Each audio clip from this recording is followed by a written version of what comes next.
Well, yesterday we told you about some record-setting heat from back in the 1930s. Sawyer asks, if the world is getting warmer, why are the record highs nearly 100 years ago? Here's our Victor Puente with the answer to that good question. Well, Sawyer is referring to the fact that many of the record highs in the United States took place during the Dust Bowl in the 1930s.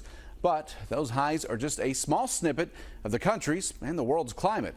This graph from the National Oceanic and Atmospheric Administration shows the temperature trends in the lower 48 states from 1901 to 2023. The baseline is the average temperature. You can see as we get closer to now, the number of above average days, even if it's just a few degrees, continues to grow. But during some of those years when records were set, like 1932, 35, and 37, the U.S. was still below average when it came to temperatures. Now, looking at a similar global chart for average temperatures, even though the U.S. was above average for much of the 30s, the rest of the world wasn't. It wasn't until 1940 that they had their first real above average year. But again, as time goes on, the temperature goes up. So why were so many records set in the 1930s? Well, the National Weather Service says the two main factors were drought and poor farming techniques.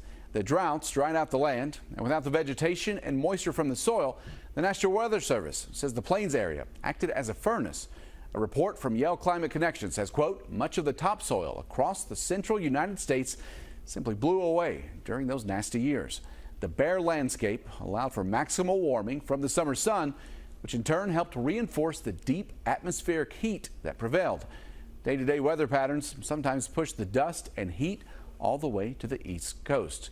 Now, as a result of the Dust Bowl, there were new farming techniques and methods that were developed, along with more of a focus on soil conservation. That has changed a lot of the impact of a prolonged drought. If you have a good question, just email us. Goodquestion@WKYT.com. I'll see you on WKYT Mornings.